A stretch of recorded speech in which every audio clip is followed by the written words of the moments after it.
नमस्कार, मी पंजाब डक. राज्यातल्या सर्व शेतकऱ्याला सांगू इच्छितो, सर्वप्रथम आपण काय करू, आज आहे 8 ऑक्टोबर 2024. आजपासून सर्व शेतकऱ्याला सांगू, सुरुवातीला आज पाऊस सांगू इच्छितो की आज पाऊस तो सातारा, सांगली, सोलापूर, धाराशिव, लातूर जिल्हा, तसेच बीड जिल्ह्याचा पाटोदा भाग, त्याच्यानंतर परभणीच्या इकडे पूर्णाकर, इकडे नांदेड आणि इकडे यवतमाळ, इकडे हिंगोलीपर्यंत आजच रात्रीच्याला बऱ्याच ठिकाणी पावसाचं म्हणजे मध्य रात्रीच्याला पाऊस पडायला दिसेल, म्हणून हा अंदाज लक्षात द्यायचा.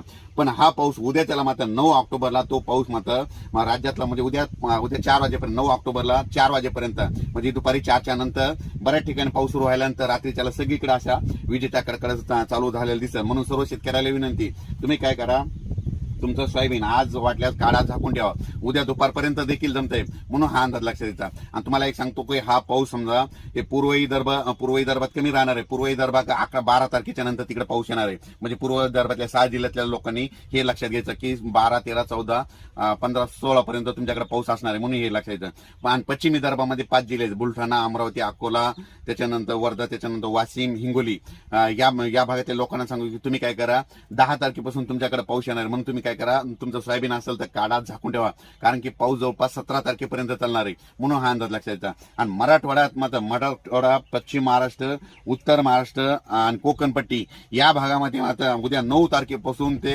18 तारखेपर्यंत जोरात पाऊस पडणार आहे. ठिकठिकाणी म्हणजे समजा मराठवाडा, पश्चिम महाराष्ट्र आणि उत्तर महाराष्ट्र जे भाग आहे, प्रत्येक गावाला म्हणजे 1 ते 2 दिवस पाऊस येऊन जाणार आहे, म्हणून हे अंदाज लक्षात घ्यायचा. म्हणजे ह्या 17 ऑक्टोबर पर्यंत, म्हणून सर्व शेतकऱ्यांनी हा अंदाज लक्षात द्या. आणि शेतकऱ्याला सांगू इच्छितो, आता जिल्ह्यावर सांगतो म्हणजे जास्त पाऊस कसा कुठं पडणार आहे, तर सुरुवातीला सांगतो नांदेड जिल्हा एक जास्त राहणार आहे, हिंगोली एक राहणार आहे, त्याच्यानंतर परभणी एक राहणार आहे, लातूर एक राहणार आहे, बीड जिल्हा एक राहणार आहे, जालना जिल्हा एक राहणार आहे, त्याच्यानंतर नगर जिल्हा एक खूप पडणार आहे, त्याच्यानंतर सातारा, सांगली, सोलापूर, कोल्हापूर, पुणे जिल्हा जोरात पडणार आहे, नगर, संगमनेर, शिर्डी, राहता, कोपरगाव, त्याच्यानंतर नाशिक, धुळे, नंदुरबार, जळगाव, म्हणजे ह्या पुन्हा सिल्लोड, कन्नड ह्या भागामध्ये जरा जास्त पाऊस पडणार आहे. म्हणजे 17 तारखेपर्यंत हे सांगितलं एवढ्या पट्ट्यात जोरात पाऊस पडणार आहे. फक्त पूर्व विदर्भात कमी राहणार आहे, हे परतीचा शेवटचा पाऊस. आणि पश्चिम विदर्भात देखील पडणार आहे, पण थोडाफार कमी पडणार आहे, म्हणून पश्चिम विदर्भातल्या सर्व शेतकऱ्यांनी हा अंदाज लक्षात द्यायचा. पश्चिम विदर्भात बुलढाणा, अकोला, अमरावती, वाशिम या भागात देखील 10च्या नंतर तिकडे पाऊस येणार आहे. म्हणून त्या शेतकऱ्यांनी, विदर्भातल्या शेतकऱ्यांनी तुम्ही तुमचं सोयाबीन उद्यापर्यंत झाकून ठेवा, वाटल्यास पावरापर्यंत झाकून ठेवा, आणि तुम्ही तुमच्या आलेल्या पिकाची काळजी घ्या. त्यामध्ये आज म्हणजे पाऊस म्हणजे आता म्हणजे 18 तारखेला जळगाव पासून निघून जायला तयारी परतून जायला तयार होणार आहे. आणि आपल्या मराठवाड्यातून आणि इकडल्या काही भागातून मात्र 21 तारखेला निघून जाणार आहे. म्हणून ही खास करून शेतकऱ्यासाठी आनंदाची बातमी. आता सर्व शेतकऱ्याचं म्हणजे ज्वारीची पेरणी चालू आहे, हरभऱ्याची पेरणी चालू आहे.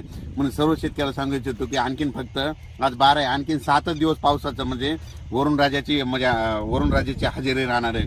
आणि तो पाऊस सगळीकडे पडणार नाही, भाग बदलत पडणार आहे, पण जोराचा पडणार आहे.